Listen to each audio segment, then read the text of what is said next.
ഓം ശാന്തി. 28/12/24 പ്രഭാതമുരളി ബാബ്ദാദ മധുബൻ. ബാബ പറയുന്നു, മധുരമായ കുട്ടികളെ, ബാബ നിങ്ങളെ സർവ ഖജനാവുകൾ കൊണ്ടും സമൃദ്ധമാക്കുവാൻ വന്നിരിക്കുന്നു. നിങ്ങൾ കേവലം ഈശ്വരീയ മതമനുസരിച്ച് നടക്കൂ. നല്ല രീതിയിൽ പുരുഷാർത്ഥം ചെയ്ത് സമ്പത്ത് നേടൂ. മായയോട് തോൽക്കാതിരിക്കൂ. ചോദ്യം: ഈശ്വരീയ മതവും ദേവതാ മതവും മനുഷ്യ മതവും തമ്മിലുള്ള മുഖ്യ വ്യത്യാസം എന്താണ്? ഉത്തരം: ഈശ്വരീയ മതത്തിലൂടെ കുട്ടികളായ നിങ്ങൾ തിരികെ തൻ്റെ വീട്ടിലേക്ക് പോകുന്നു. പിന്നെ പുതിയ ലോകത്തിൽ ഉയർന്ന പദവി നേടുന്നു. ദേവതാ മതത്തിലൂടെ നിങ്ങൾ സദാ സുഖിയായി കഴിയുന്നു. കാരണം അതും ബാബയിലൂടെ ഈ സമയത്ത് ലഭിച്ച മതമാണ്. പക്ഷേ എന്നിരുന്നാലും താഴേക്ക് ഇറങ്ങുക തന്നെയാണ് ചെയ്യുന്നത്. മനുഷ്യമതം ദുഃഖിതരാക്കി മാറ്റുന്നു. ഈശ്വരീയ മതമനുസരിച്ച് നടക്കുന്നതിനായി ആദ്യം പഠിപ്പിക്കുന്ന ബാബയിൽ പൂർണ്ണ നിശ്ചയം ആവശ്യമാണ്. ഓം ശാന്തി. ബാബ അർത്ഥം മനസ്സിലാക്കിച്ചു തന്നു. ഞാൻ ആത്മാവ് ശാന്ത സ്വരൂപമാണ്. എപ്പോഴാണോ ഓം ശാന്തി എന്ന് പറയുന്നത്, അപ്പോൾ ആത്മാവിന് തൻ്റെ വീട് ഓർമ്മ വരുന്നു. ഞാൻ ആത്മാവ് ശാന്ത സ്വരൂപമാണ്. പിന്നെ എപ്പോഴാണ് ഓർഗൻസ് ലഭിക്കുന്നത്, അപ്പോൾ ടോക്കി ആകുന്നു. ആദ്യം ചെറിയ ഓർഗൻസ് ആയിരിക്കും, പിന്നെ വലുതാകുന്നു. ഇപ്പോൾ പരംപിത പരമാത്മാവ് നിരാകാരനാണ്. ആ ഒന്നിന് ടോക്കി ആകുന്നതിനായി രഥം ആവശ്യമാണ്. ഏതുപോലെ നിങ്ങൾ ആത്മാക്കൾ പരംധാമത്തിൽ വസിക്കുന്നവരാണ്. ഇവിടെ വന്ന് ടോക്കിയാകുന്നു. ബാബയും പറയുന്നു, ഞാൻ നിങ്ങൾക്ക് നോളജ് നൽകുന്നതിനായി ടോക്കിയാകുന്നു. ബാബ തൻ്റെയും രചനയുടെയും ആദിമധ്യാന്ത്യത്തിൻ്റെ പരിചയം നൽകുന്നു. ഇതാണ് ആത്മീയ പഠനം. മറ്റത് ഭൗതിക പഠനമാണ്. അവർ സ്വയം ശരീരമാണെന്ന് കരുതുന്നു. ഈ ആത്മാവാണ് ഈ കാതുകളിലൂടെ കേൾക്കുന്നത് എന്ന് ആരും പറയുകയില്ല. ഇപ്പോൾ കുട്ടികളായി നിങ്ങൾ മനസ്സിലാക്കുന്നുണ്ട്, ബാബ പതിത പാവനാണ്. ആ ഒന്ന് വന്ന് മനസ്സിലാക്കിച്ചു തരുന്നു, ഞാൻ എങ്ങനെയാണ് വരുന്നത്. നിങ്ങളെപ്പോലെ ഞാൻ ഗർഭത്തിൽ വരുന്നില്ല. ഞാൻ ഇദ്ദേഹത്തിൽ പ്രവേശിക്കുന്നു. പിന്നെ ഏതെങ്കിലും ചോദ്യം ഉയരുന്നില്ല. ഇത് രഥമാണ്. ഇതിനെ മാതാവ് എന്നും പറയുന്നു. ഏറ്റവും വലിയ നദി ബ്രഹ്മപുത്രയാണ്. ഇതാണ് ഏറ്റവും വലിയ നദി. ജലത്തിൻ്റെ കാര്യമല്ല, ഇത് മഹാനദിയാണ്. അതായത് ഏറ്റവും വലിയ ജ്ഞാന നദിയാണ്. ബാബ ആത്മാക്കൾക്ക് മനസ്സിലാക്കിച്ചു തരുന്നു, ഞാൻ നിങ്ങളുടെ പിതാവാണ്. ഏതുപോലെ നിങ്ങൾ സംസാരിക്കുന്നുവോ ഞാനും സംസാരിക്കുന്നു. എൻ്റെ പാർട്ട് ഏറ്റവും അവസാനമുള്ളതാണ്. എപ്പോഴാണോ നിങ്ങൾ തീർത്തും പതീതമായി മാറുന്നത്, അപ്പോൾ നിങ്ങളെ പാവനമാക്കുന്നതിനായി വരേണ്ടി വരുന്നു.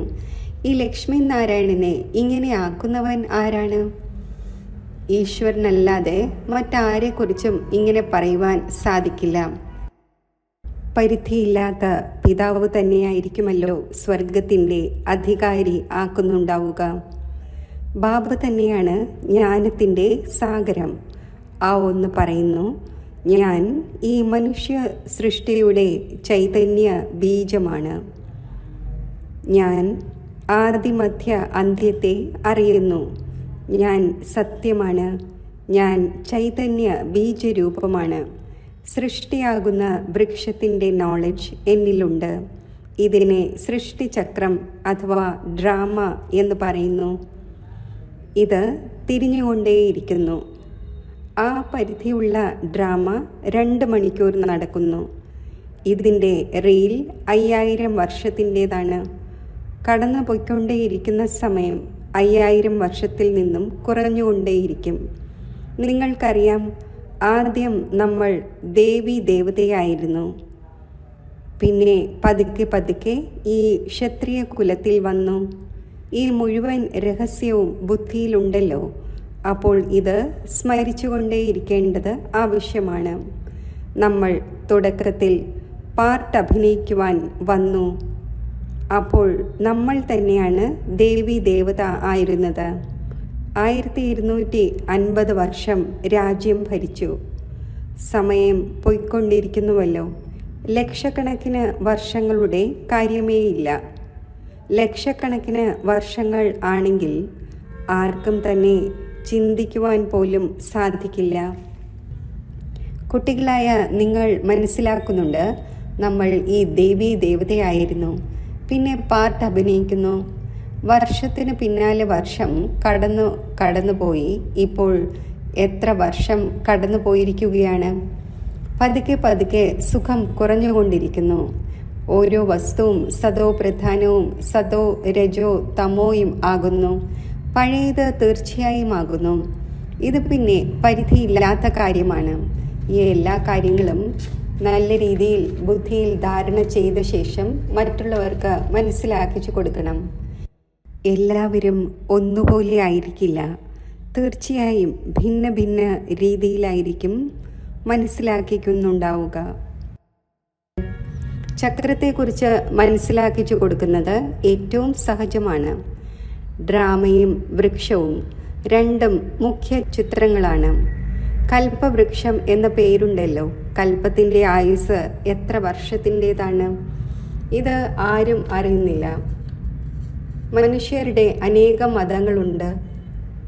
ചിലർ എന്തെങ്കിലും പറയും, ചിലർ മറ്റെന്തെങ്കിലും പറയും.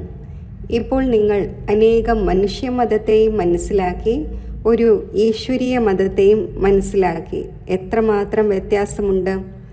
ഈശ്വരീയ മതത്തിലൂടെ നിങ്ങൾക്ക് വീണ്ടും പുതിയ ലോകത്തിലേക്ക് പോകേണ്ടതുണ്ട്. മറ്റാരുടെയും മതത്തിലൂടെയോ ദേവതാ മതത്തിലൂടെയോ മനുഷ്യ മതത്തിലൂടെയോ തിരികെ പോകുവാൻ സാധിക്കില്ല. ദേവതാ മതത്തിലൂടെ നിങ്ങൾ താഴെ ഇറങ്ങുക തന്നെയാണ് ചെയ്യുന്നത്. കാരണം കല കുറഞ്ഞുകൊണ്ടിരിക്കുന്നു. ആസുരീയ മതത്തിലൂടെയും ഇറങ്ങുന്നു. എന്നാൽ ദേവതാ മതത്തിൽ സുഖമുണ്ട്, ആസുരീയ മതത്തിൽ ദുഃഖമാണ്. ദേവതാ മതവും ഈ സമയത്ത് ബാബയാൽ നൽകപ്പെട്ടതാണ്. അതിനാൽ നിങ്ങൾ സുഖിയായി കഴിയുന്നു. പരിധിയില്ലാത്ത ബാബ എത്ര ദൂരെ നിന്നാണ് വരുന്നത്. മനുഷ്യർ സമ്പാദിക്കുന്നതിനായി പുറത്തു പോകുന്നു. എപ്പോഴാണോ വളരെയധികം ധനം ശേഖരിക്കപ്പെടുന്നത്, അപ്പോൾ പിന്നെ വരുന്നു. ബാബയും പറയുന്നു, ഞാൻ കുട്ടികളായ നിങ്ങൾക്ക് വേണ്ടി വളരെയധികം ഖജനാവുകൾ കൊണ്ടുവരുന്നു. കാരണം അറിയുന്നുണ്ട്, നിങ്ങൾക്ക് വളരെയധികം സാധനങ്ങൾ നൽകിയിരുന്നു. അതെല്ലാം നിങ്ങൾ പാഴാക്കി. ആരാണോ പ്രാക്ടിക്കലിൽ പാഴാക്കിയത് ആ നിങ്ങളോട് തന്നെയാണ് സംസാരിക്കുന്നത്. 5000 വർഷത്തിൻ്റെ കാര്യം നിങ്ങൾക്ക് ഓർമ്മയുണ്ടല്ലോ. പറയുന്നു, അതേ ബാബ 5000 വർഷങ്ങൾക്ക് മുമ്പ് അങ്ങയുമായി കണ്ടുമുട്ടിയിരുന്നു. അങ്ങ് സമ്പത്ത് നൽകിയിരുന്നു. ഇപ്പോൾ നിങ്ങൾക്ക് സ്മൃതി വന്നു. തീർച്ചയായും പരിധിയില്ലാത്ത ബാബയിൽ നിന്നും പരിധിയില്ലാത്ത സമ്പത്ത് നേടിയിരുന്നു. ബാബ അങ്ങയിൽ നിന്നും പുതിയ ലോകത്തിൻ്റെ രാജപദത്തിൻ്റെ സമ്പത്ത് നേടിയിരുന്നു. ശരി, വീണ്ടും പുരുഷാർത്ഥം ചെയ്യൂ. ബാബ മായയുടെ ഭൂതം നമ്മളെ തോൽപ്പിച്ചു എന്ന് പറയരുത്. ദേഹാഭിമാനത്തിന് ശേഷം തന്നെയാണ് നിങ്ങൾ മായയോട് തോൽക്കുന്നത്. ലോഭം കാണിച്ചു, കൈക്കൂലി വാങ്ങി. നിസ്സഹായ അവസ്ഥയുടെ കാര്യം മറ്റൊന്നാണ്. ബാബയ്ക്കറിയാം, ലോഭമില്ലാതെ ഉദരപൂജ നടക്കുകയില്ല. സാരമില്ല, കഴിച്ചുകൊള്ളൂ. എന്നാൽ എവിടെയും കുടുങ്ങി മരിക്കരുത്. പിന്നെ നിങ്ങൾക്ക് തന്നെ ദുഃഖമുണ്ടാകും. പൈസ ലഭിക്കുമ്പോൾ സന്തോഷമുണ്ടാകും. പോലീസ് പിടികൂടുകയാണെങ്കിൽ ജയിലിൽ പോകേണ്ടി വരും. ഇങ്ങനെയുള്ള പ്രവൃത്തികൾ ചെയ്യാതിരിക്കൂ. അതിന് പിന്നെ ഞാൻ റെസ്പോൺസിബിൾ അല്ല. പാപം ചെയ്യുന്നുവെങ്കിൽ ജയിലിൽ പോകുന്നു. അവിടെയാണെങ്കിൽ ജയിലോ മറ്റോ ഉണ്ടായിരിക്കുന്നില്ല. ഡ്രാമയുടെ പ്ലാൻ അനുസരിച്ച് 21 ജന്മത്തേക്ക് കഴിഞ്ഞ കൽപ്പത്തിൽ നിങ്ങൾക്ക് ഏതൊരു സമ്പത്ത് ലഭിച്ചിട്ടുണ്ടോ അതേപോലെ തന്നെ വീണ്ടും നേടും. മുഴുവൻ രാജധാനിയും ഉണ്ടാകുന്നു, ദരിദ്ര പ്രജയും ധനിക പ്രജയും. പക്ഷേ അവിടെ ദുഃഖമുണ്ടായിരിക്കില്ല. ഇത് ബാബ ഗ്യാരണ്ടി തരുന്നു. എല്ലാവരും ഒരുപോലെ ആവുക സാധ്യമല്ല. സൂര്യവംശി ചന്ദ്രവംശി രാജ്യത്തിൽ എല്ലാവരും വേണമല്ലോ. കുട്ടികൾക്കറിയാം എങ്ങനെയാണ് ബാബ നമുക്ക് വിശ്വത്തിൻ്റെ ചക്രവർത്തി പദം നൽകുന്നത്. പിന്നെ നമ്മൾ ഇറങ്ങുന്നു. സ്മൃതിയിൽ വന്നുവല്ലോ. സ്കൂളിൽ പഠനം സ്മൃതിയിൽ ഉണ്ടായിരിക്കുമല്ലോ. ഇവിടെയും ബാബ സ്മൃതി വരുത്തുന്നു. ഈ ആത്മീയ പഠനം മുഴുവൻ ലോകത്തിലും മറ്റാർക്കും പഠിപ്പിക്കാൻ സാധിക്കില്ല.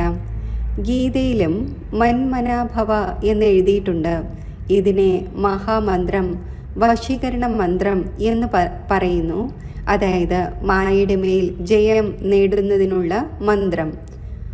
മായയെ ജയിക്കുമ്പോൾ ജഗത് ജീത് ആകുന്നു. മായ എന്ന് 5 വികാരങ്ങളെയാണ് പറയുന്നത്. രാവണന്റെ ചിത്രം തീർത്തും ക്ലിയറാണ്. 5 വികാരം സ്ത്രീയിൽ, 5 വികാരൻ പുരുഷനിൽ. ഇതിലൂടെ കഴുത, അതായത് വിഡ്ഢിയായി മാറുന്നു. അതിനാൽ മുകളിൽ കഴുതയുടെ ശിരസ് നൽകിയിരിക്കുന്നു. ഇപ്പോൾ നിങ്ങൾ മനസ്സിലാക്കി, ജ്ഞാനമില്ലാതെ നമ്മളും ഇങ്ങനെയായിരുന്നു. ബാബ എത്ര രമണീകമായ രീതിയിൽ ഇരുന്ന് പഠിപ്പിക്കുന്നു. ആ ഒന്ന് സുപ്രീം ടീച്ചറാണ്. ആ ഒന്നിലൂടെ എന്താണോ നമ്മൾ പഠിക്കുന്നത് അത് പിന്നെ മറ്റുള്ളവരെ കേൾപ്പിക്കുന്നു. ആദ്യം പഠിപ്പിക്കുന്ന ആളിൽ നിശ്ചയം വരുത്തേണ്ടത് ആവശ്യമാണ്. പറയൂ, ബാബ നമുക്ക് ഇത് മനസ്സിലാക്കിച്ചു തന്നു. ഇപ്പോൾ അംഗീകരിക്കാം, അംഗീകരിക്കാതിരിക്കാം. ഇത് പരിധിയില്ലാത്ത പിതാവാണല്ലോ. ശ്രീമത് തന്നെയാണ് ശ്രേഷ്ഠമാക്കുന്നത്. അപ്പോൾ ശ്രേഷ്ഠമായ പുതിയ ലോകവും തീർച്ചയായും വേണമല്ലോ. ഇപ്പോൾ നിങ്ങൾ മനസ്സിലാക്കുന്നുണ്ട്, നമ്മൾ മാലിന്യങ്ങളുടെ ലോകത്തിൽ ഇരിക്കുകയാണ്. മറ്റാർക്കും മനസ്സിലാക്കാൻ സാധിക്കില്ല. അവിടെ നമ്മൾ സ്വർഗത്തിൽ സദാ സുഖിയായി കഴിയുന്നു. ഇവിടെ നരകത്തിൽ എത്ര ദുഃഖിതരാണ്. ഇതിനെ നരകം എന്ന് പറയാം, അഥവാ വിഷയവൈതരണി നദി എന്ന് പറയാം. പഴയ ലോകം മോശമായതാണ്. ഇപ്പോൾ നിങ്ങൾ ഫീൽ ചെയ്യുന്നു, സത്യയുഗമാകുന്ന സ്വർഗം എവിടെ, കലിയുഗമാകുന്ന നരകം എവിടെ? സ്വർഗത്തെ പറയുന്നത് വണ്ടർ ഓഫ് വേൾഡ് എന്നാണ്. ത്രേതയെയും പറയില്ല. ഇവിടെ ഈ മലിനമായ ലോകത്തിൽ കഴിയുന്നതിൽ മനുഷ്യർക്ക് എത്ര സന്തോഷമുണ്ടാകുന്നു. കാഷ്ടത്തിലെ കീടങ്ങളെ ഭ്രമരം ഊതി ഊതി തനിക്ക് സമാനമാക്കുന്നു. നിങ്ങളും മാലിന്യത്തിൽ കിടക്കുകയായിരുന്നല്ലോ. ഞാൻ വന്ന് ഊതി ഊതി നിങ്ങളെ കീടത്തിൽ നിന്നും, അതായത് ശൂദ്രനിൽ നിന്നും ബ്രാഹ്മണനാക്കി. ഇപ്പോൾ നിങ്ങൾ ഡബിൾ കിരീടധാരിയാകുന്നു. അപ്പോൾ എത്ര സന്തോഷം ഉണ്ടായിരിക്കേണ്ടതാണ്. പുരുഷാർത്ഥവും പൂർണ്ണമായും ചെയ്യേണ്ടത് ആവശ്യമാണ്. പരിധിയില്ലാത്ത ബാബ വളരെ സഹജമായ വിശദീകരണം നൽകുന്നു. ബാബ സത്യമാണ് പറയുന്നത് എന്ന് ഹൃദയത്തിൽ നിന്നും തോന്നുകയും ചെയ്യുന്നു. ഈ സമയത്ത് എല്ലാവരും മായയുടെ ചതുപ്പിൽ കുടുങ്ങിയിരിക്കുകയാണ്. പുറമേ എത്ര ഷോയാണ്. ബാബ മനസ്സിലാക്കിച്ചു തരുന്നു, ഞാൻ വന്ന് നിങ്ങളെ ചതുപ്പിൽ നിന്നും രക്ഷിക്കുന്നു, സ്വർഗത്തിലേക്ക് കൊണ്ടുപോകുന്നു. സ്വർഗത്തിൻ്റെ പേര് കേട്ടിട്ടുണ്ട്. ഇപ്പോൾ സ്വർഗമല്ല, കേവലം ഈ ചിത്രമാണുള്ളത്. ഈ സ്വർഗത്തിൻ്റെ അധികാരികൾ എത്ര ധനികരായിരുന്നു. ഭക്തിമാർഗത്തിൽ ദിവസവും ക്ഷേത്രങ്ങളിൽ പോകുമായിരുന്നു. എന്നാൽ ഈ ജ്ഞാനമൊന്നും ഉണ്ടായിരുന്നില്ല. ഇപ്പോൾ നിങ്ങൾ മനസ്സിലാക്കുന്നുണ്ട്, ഭാരതത്തിൽ ഈ ആദി സനാതന ദേവി ദേവതാ ധർമ്മമുണ്ടായിരുന്നു. ഇവരുടെ രാജ്യം എപ്പോഴാണ് ഉണ്ടായിരുന്നത്? ഇതാർക്കും അറിയില്ല. ദേവി ദേവതാ ധർമ്മത്തിന് പകരം ഇപ്പോൾ പിന്നെ ഹിന്ദു ഹിന്ദു എന്ന് പറഞ്ഞുകൊണ്ടിരിക്കുന്നു. തുടക്കത്തിൽ ഹിന്ദു മഹാസഭയുടെ പ്രസിഡന്റ് വരുമായിരുന്നു. പറഞ്ഞു, നമ്മൾ വികാരിയും അസുരനുമാണ്, സ്വയം ദേവത എന്നെങ്ങനെ വിളിക്കപ്പെടും? ഞാൻ പറഞ്ഞു, ശരി, വരൂ, നിങ്ങൾക്ക് മനസ്സിലാക്കിച്ചു തരാം. ദേവീ ദേവതാ ധർമ്മത്തിൻ്റെ സ്ഥാപന വീണ്ടും നടന്നുകൊണ്ടിരിക്കുന്നു. ഞാൻ നിങ്ങളെ സ്വർഗത്തിൻ്റെ അധികാരിയാക്കി മാറ്റും. ഇരുന്ന് പഠിക്കൂ. അപ്പോൾ പറഞ്ഞു, ദാദാജി, ഒഴിവു സമയം എവിടെയാണുള്ളത്? ഒഴിവു സമയം ഇല്ലെങ്കിൽ പിന്നെ ദേവത എങ്ങനെയാകും? ഇത് പഠനമാണല്ലോ. പാപത്തിൻ്റെ ഭാഗ്യത്തിൽ ഉണ്ടായിരുന്നില്ല, മരിച്ചുപോയി. ആ ആൾ പ്രജയിൽ വരും എന്നും പറയുകയില്ല, വെറുതെ ഇങ്ങനെ വരുമായിരുന്നു. ഇവിടെ പവിത്രതയുടെ ജ്ഞാനം ലഭിക്കുന്നു എന്ന് കേട്ടിട്ടുണ്ടായിരുന്നു. എന്നാൽ സത്യയുഗത്തിൽ വരിക സാധ്യമല്ല, വീണ്ടും ഹിന്ദു ധർമ്മത്തിൽ തന്നെ വരും. കുട്ടികളായ നിങ്ങൾ മനസ്സിലാക്കുന്നുണ്ട്, മായ വളരെ പ്രബലമാണ്. ഏതെങ്കിലുമൊക്കെ തെറ്റ് ചെയ്യിച്ചുകൊണ്ടിരിക്കുന്നു. എപ്പോഴെങ്കിലും ഏതെങ്കിലും തലകീഴായ പാപം ഉണ്ടാവുകയാണെങ്കിൽ ബാബയെ സത്യമായ ഹൃദയത്തോടെ കേൾപ്പിക്കണം. രാവണന്റെ ലോകത്തിൽ പാപം ഉണ്ടായിക്കൊണ്ട് തന്നെ ഇരിക്കുന്നു. നമ്മൾ ജന്മജന്മാന്തരങ്ങളിലെ പാപിയാണ് എന്ന് പറയുന്നു. ഇതാരാണ് പറഞ്ഞത്? ആത്മാവ് പറയുന്നു. ബാബയുടെ മുന്നിൽ അല്ലെങ്കിൽ ദേവതമാരുടെ മുന്നിൽ. ഇപ്പോൾ നിങ്ങൾ ഫീൽ ചെയ്യുന്നുണ്ട്, തീർച്ചയായും നമ്മൾ ജന്മജന്മാന്തരങ്ങളിലെ പാപിയായിരുന്നു. രാവണ രാജ്യത്തിൽ പാപം തീർച്ചയായും ചെയ്തിട്ടുണ്ട്. അനേക ജന്മങ്ങളിലെ പാപം വർണ്ണിക്കുവാൻ സാധിക്കില്ല. ഈ ജന്മത്തിലേത് വർണ്ണിക്കാൻ സാധിക്കും? അത് കേൾപ്പിക്കുന്നതിലൂടെയും ഭാരരഹിതമായി മാറും. സർജന്റെ മുന്നിൽ രോഗം കേൾപ്പിക്കേണ്ടതുണ്ട്. ഇന്നയാളെ അടിച്ചു, മോഷ്ടിച്ചു എന്നത് കേൾപ്പിക്കുന്നതിൽ ലജ്ജ തോന്നുന്നില്ല. വികാരത്തിൻ്റെ കാര്യം കേൾപ്പിക്കുന്നതിൽ ലജ്ജ വരുന്നു. സർജനോട് ലജ്ജ തോന്നുകയാണെങ്കിൽ രോഗം എങ്ങനെ മുക്തമാകും? പിന്നെ തൻ്റെ മനസ്സിനെ വേദനിപ്പിച്ചുകൊണ്ടിരിക്കും. ബാബയെ ഓർമ്മിക്കാൻ സാധിക്കില്ല. സത്യം കേൾപ്പിക്കുകയാണെങ്കിൽ ഓർമ്മിക്കാൻ സാധിക്കും. ബാബ പറയുന്നു, സർജനായ ഞാൻ നിങ്ങളുടെ എത്ര ചികിത്സ ചെയ്യുന്നു. നിങ്ങളുടെ ശരീരം സദാ കാഞ്ചനമായിരിക്കും. സർജനോട് പറയുന്നതിലൂടെ ഭാരരഹിതമാകുന്നു. ചിലർ സ്വയമേ എഴുതി നൽകുന്നു, ബാബ, നമ്മൾ ജന്മജന്മാന്തരങ്ങളായി പാപം ചെയ്തിട്ടുണ്ട്. പാപാത്മാക്കളുടെ ലോകത്തിൽ പാപാത്മാവ് തന്നെയാണ് ആയത്. ഇപ്പോൾ ബാബ പറയുന്നു, കുട്ടികളെ, നിങ്ങൾ പാപാത്മാക്കളുമായി കൊടുക്കൽ വാങ്ങൽ നടത്തരുത്. സത്യമായ സദ്ഗുരു അകാലമൂർത്തിയായ ബാബയാണ്. ആ ഒന്ന് ഒരിക്കലും പുനർജന്മത്തിൽ വരുന്നില്ല. അവർ അകാല സിംഹാസനം എന്ന നാമം വെച്ചിരിക്കുന്നു, പക്ഷേ അർത്ഥം മനസ്സിലാക്കുന്നില്ല. ബാബ മനസ്സിലാക്കിച്ചു തന്നു, ഇത് ആത്മാവിൻ്റെ സിംഹാസനമാണ്. ശോഭിക്കുന്നതും ഇവിടെയാണ്. തിലകവും ഇവിടെ ഭൃഗുടിയിലാണല്ലോ അണിയുന്നത്. യഥാർത്ഥത്തിൽ തിലകം പൂർണ്ണമായും ബിന്ദുവിനെ പോലെയാണ് അണിഞ്ഞിരുന്നത്. ഇപ്പോൾ നിങ്ങൾ സ്വയം തനിക്ക് സ്വയമേ തിലകം നൽകണം. ബാബയെ ഓർമ്മിച്ചുകൊണ്ടിരിക്കൂ.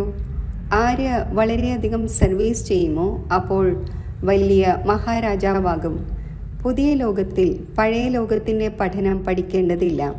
അപ്പോൾ ഇത്രയും ഉയർന്ന പഠനത്തിന്മേൽ അറ്റൻഷൻ നൽകേണ്ടത് ആവശ്യമാണ്. ഇവിടെ ഇരിക്കുകയാണെങ്കിലും ചിലരുടെ ബുദ്ധിയോഗം നന്നായിരിക്കുന്നു, ചിലരുടേത് എവിടേക്കോ പോകുന്നു. ചിലർ 10 മിനിറ്റ് എന്ന് എഴുതുന്നു, ചിലർ 15 മിനിറ്റ് എന്ന് എഴുതുന്നു. ആരുടെ ചാർട്ട് നന്നായിരിക്കുമോ അവർക്ക് ലഹരി കയറും. ബാബ, ഇത്രയും സമയം നമ്മൾ അങ്ങയുടെ ഓർമ്മയിലിരുന്നു. 15 മിനിറ്റിനേക്കാൾ കൂടുതൽ ആർക്കും എഴുതാൻ സാധിക്കില്ല. ബുദ്ധി അവിടെയും ഇവിടെയും ഓടുന്നു. അഥവാ എല്ലാവരും ഏകരസമാവുകയാണെങ്കിൽ പിന്നെ കർമാതീത അവസ്ഥയേനെ. ബാബ എത്ര മധുരമധുരമായ ലവ്ലി കാര്യങ്ങൾ കേൾപ്പിക്കുന്നു. ഇങ്ങനെ ഏതെങ്കിലും ഗുരു പഠിപ്പിച്ചിട്ടില്ല. ഗുരുവിൽ നിന്നും കേവലം ഒരാൾ മാത്രമായിരിക്കില്ല പഠിക്കുന്നത്. ഗുരുവിൽ നിന്നും ആയിരങ്ങൾ പഠിക്കണമല്ലോ.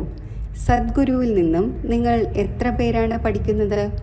ഇത് മായയെ വശത്താക്കാനുള്ള മന്ത്രമാണ്. മായ എന്ന് 5 വികാരങ്ങളെ പറയുന്നു. ധനത്തെ സമ്പത്ത് എന്ന് പറയുന്നു. ലക്ഷ്മി നാരായണനെ കുറിച്ച് പറയും, ഇവരുടെ അടുക്കൽ വളരെയധികം സമ്പത്തുണ്ട്. ലക്ഷ്മി നാരായണനെ ഒരിക്കലും മാതാപിതാ എന്ന് പറയുകയില്ല. ആദിദേവനെയും ആദിദേവിയെയും ജഗത് പിതാവ് ജഗദംബ എന്ന് പറയുന്നു. ഇവരെയെല്ലാം ഇവർ സ്വർഗത്തിൻ്റെ അധികാരിയാണ്. അവിനാശി ജ്ഞാനധനം സ്വീകരിച്ച് നമ്മൾ ഇത്രയും ധനികരായിരിക്കുന്നു. അംബയുടെ അടുക്കൽ അനേകം ആശകളുമായി പോകുന്നു. ലക്ഷ്മിയുടെ അടുക്കൽ കേവലം ധനത്തിന് വേണ്ടി പോകുന്നു, മറ്റൊന്നുമില്ല. അപ്പോൾ വലുത് ആരായി? അംബയിൽ നിന്നും എന്താണ് ലഭിക്കുന്നത്, ലക്ഷ്മിയിൽ നിന്നും എന്താണ് ലഭിക്കുന്നത് എന്നത് ആർക്കും അറിയില്ല. ലക്ഷ്മിയോട് കേവലം ധനം യാചിക്കുന്നു. അംബയിൽ നിന്നും നിങ്ങൾക്ക് സർവ്വതും ലഭിക്കുന്നു. അംബയ്ക്കാണ് കൂടുതൽ പേരുള്ളത്. കാരണം മാതാക്കൾക്ക് ദുഃഖവും വളരെയധികം സഹിക്കേണ്ടി വന്നു. അപ്പോൾ മാതാക്കളുടെ പേര് കൂടുതൽ ഉണ്ടാകുന്നു. ശരി, എന്നിരുന്നാലും ബാബ പറയുന്നു, ബാബയെ ഓർമ്മിക്കൂ, അപ്പോൾ പാവനമായി മാറും. ചക്രത്തെ ഓർമ്മിക്കൂ, ദൈവിക ഗുണം ധാരണ ചെയ്യൂ, വളരെ പേരെ തനിക്ക് സമ്മാനമാക്കൂ. നിങ്ങൾ ഗോഡ് ഫാദറിൻ്റെ സ്റ്റുഡൻ്റാണ്. കഴിഞ്ഞ കൽപ്പത്തിലും ആയിരുന്നു, പിന്നെ ഇപ്പോഴും അതേ എയിം ഒബ്ജക്റ്റാണ്. ഇതാണ് സത്യമായ നരനിൽ നിന്നും നാരായണൻ ആകുന്നതിൻ്റെ കഥ. ശരി, മധുരമധുരമായ സിഖിലതെ കുട്ടികൾക്ക് മാതാവും പിതാവുമായ ബാബ് ദാദയുടെ സ്നേഹസ്മരണകൾ. Good morning. ആത്മീയ പിതാവിൻ്റെ ആത്മീയ കുട്ടികൾക്ക് നമസ്തേ. ധാരണയ്ക്കുള്ള മുഖ്യ സാരം: തൻ്റെ രോഗം സർജനിൽ നിന്നും ഒരിക്കലും മറച്ചു വയ്ക്കരുത്.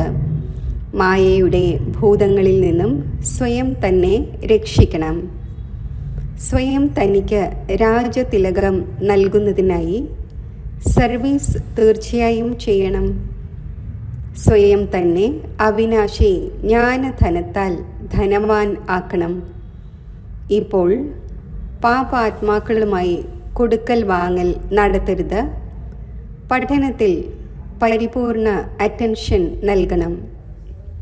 വരദാനം: ഈ മംഗളകാരി യുഗത്തിൽ സർവരുടെയും മംഗളം ചെയ്യുന്ന പ്രകൃതി ജീതം മായാജീതമായി ഭവിക്കട്ടെ.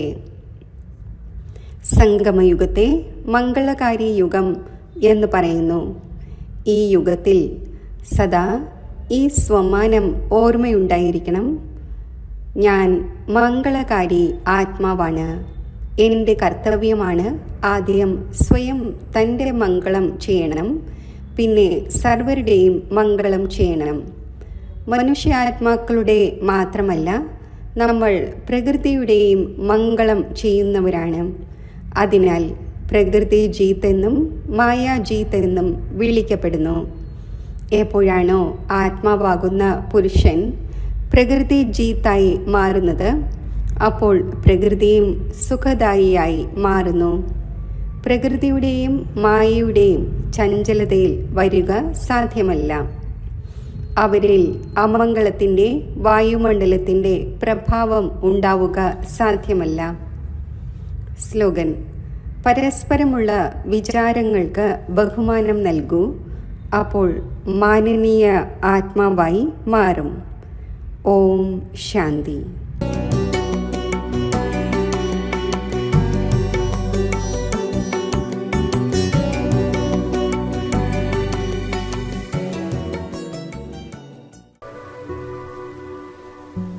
സർവശ്രേഷ്ഠ സംഗമയുഗത്തിൻ്റെ ആദികാലമായ ഈ ബ്രഹ്മമുഹൂർത്തത്തിൽ ഭാഗ്യവിധാതാവായ ബാബ എനിക്ക് ശ്രേഷ്ഠ ഈശ്വരീയ ഭാഗ്യം നേടിത്തരുന്നതിനു വേണ്ടി സഹജമായി ഈശ്വരീയ ഖജനാവുകൾ പ്രാപ്തമാക്കിക്കുന്നതിനു വേണ്ടി ക്ഷണിക്കുകയാണ്. ഈശ്വര സ്നേഹത്തിൻ്റെ ഈ പ്രേരണാദായകമായ അലകൾ എന്നെ സ്പർശിക്കുന്നു. ആത്മസ്മൃതിയുടെ തിലകമണിഞ്ഞ് ഞാൻ ഒരു നിമിഷത്തിൽ ബ്രഹ്മലോകത്തിൽ പരമാത്മാവിൻ്റെ സമീപം എത്തിച്ചേരുന്നു. ഗുഡ് മോർണിംഗ് ബാബ. ശിവപരമാത്മാവിൻ്റെ തേജസ്വി കിരണങ്ങൾ ആത്മാവിൽ സ്പർശിക്കുന്നു.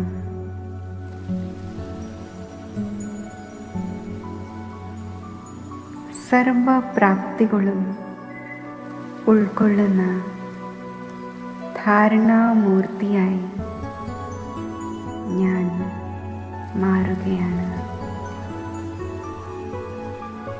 മധുരമായ ബാബ, എൻ്റെ മനസ്സും ബുദ്ധിയും ഞാൻ അങ്ങയിൽ സമർപ്പിക്കുകയാണ്.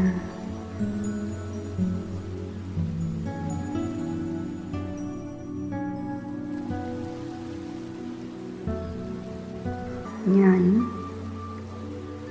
ഈ സമർപ്പണ ഭാവത്തോടെ അധികാരി സ്വരൂപത്തിൽ സ്ഥിതി ചെയ്യുമ്പോൾ സർവ ഈശ്വരീയ ഖജനാവുകളും എൻ്റെ ജന്മാവകാശമായി എനിക്ക് അനുഭവപ്പെടുന്നു.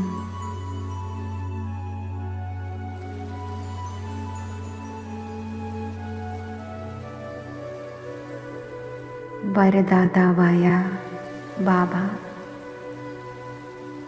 അങ്ങ് നൽകുന്ന വരദാനങ്ങൾ എന്നെ സമ്പൂർണതയുടെ പുരുഷാർത്ഥത്തിൻ്റെ മാർഗത്തിൽ സഹജമായി മുന്നോട്ട് നയിക്കുന്നു.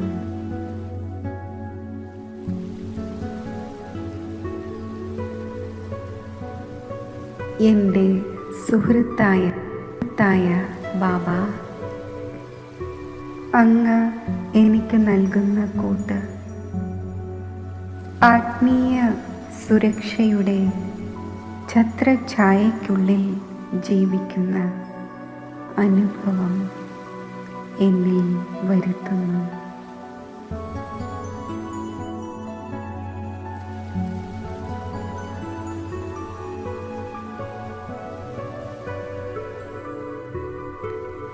എൻ്റെ മാതാവും പിതാവുമായ ശിവപരമാത്മാ, അങ്ങയുടെ ഓർമ്മയാകുന്ന മടിത്തട്ടിൽ ഇരിക്കുമ്പോൾ എനിക്ക് അലൗകിക സന്തോഷത്തിൻ്റെയും അതീന്ദ്രിയ സുഖത്തിൻ്റെയും ഊഞ്ഞാലിലാടുന്ന അനുഭവമുണ്ടാകുന്നു.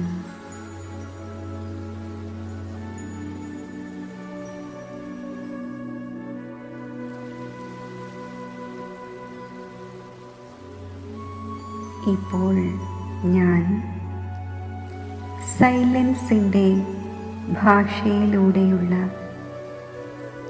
ഈ ആത്മീയ സംഭാഷണത്തിൻ്റെ രസം നുകർന്ന് ഒരു സെക്കൻഡിൽ സാരരൂപമായി മാറുന്നു.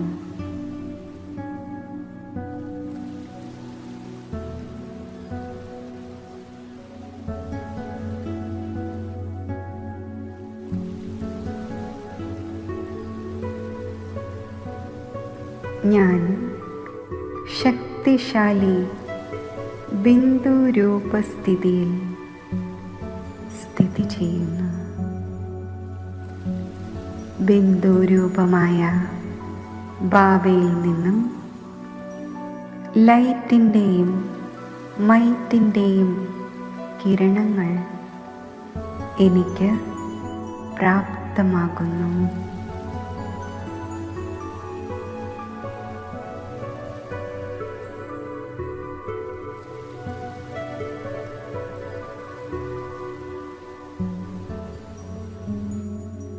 ഈ ശക്തിശാലി അവസ്ഥയിൽ എൻ്റെ അനാദി ഗുണങ്ങൾ എമർജാകുന്നു. ഞാൻ സർവ ഗുണങ്ങളുടെയും സ്വരൂപമായി മാറുന്നു. ഞാൻ ബാബയുടെ മഹിമകളുടെ മാസ്റ്റർ സ്വരൂപമായി മാറുന്നു. ഞാൻ മാസ്റ്റർ ജ്ഞാനസാഗരമാണ്.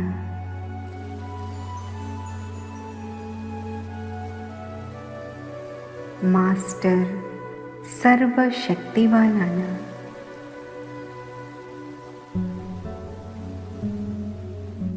ഈ ശക്തിശാലി സ്ഥിതിയിൽ എൻ്റെ അനേകം ജന്മങ്ങളിലെ പാപങ്ങൾ ഭസ്മമാകുന്നു.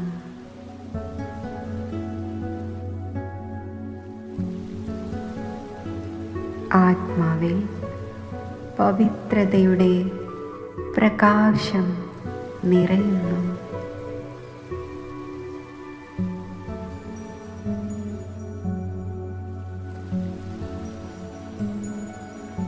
ഈ അമൃതവേളയിൽ ശിവപരമാത്മാവുമായുള്ള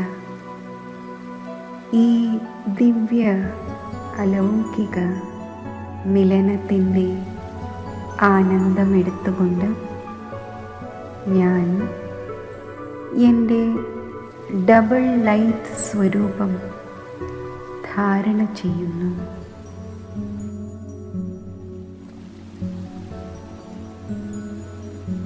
അവ്യക്ത ശരീരധാരിയായി പ്രകാശ ശരീരധാരിയായി അവ്യക്ത ബാപ് ദാദയുടെ മുന്നിൽ ഞാൻ എത്തിച്ചേരുന്നു. അവ്യക്ത ബാപ് ദാദയുടെ സ്നേഹവും ശക്തിയും നിറഞ്ഞ ദൃഷ്ടി എന്നിൽ പതിയുന്നു.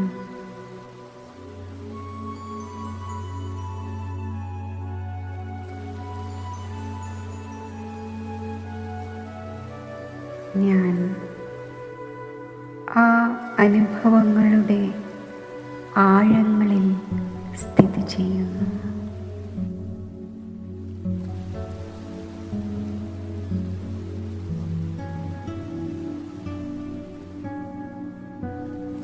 ഈ സർവസമ്പന്നമാക്കുന്ന സംതൃപ്തമാക്കുന്ന ദൃഷ്ടിയിൽ സുഖത്തിൻ്റെയും ശാന്തിയുടെയും ശക്തിയുടെയും സ്നേഹത്തിൻ്റെയും ആനന്ദത്തിൻ്റെയും അലൗകിക അനുഭവങ്ങൾ നിറഞ്ഞിരിക്കുകയാണ്.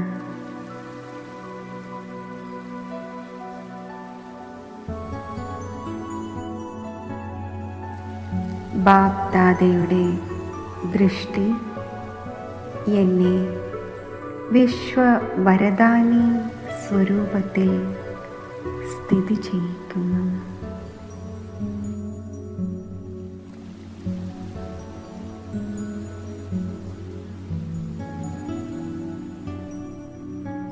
വിശ്വമംഗളകാരിയായ ബാബയോടൊപ്പം ഞാൻ കമ്പൈൻഡ് രൂപത്തിലിരുന്ന്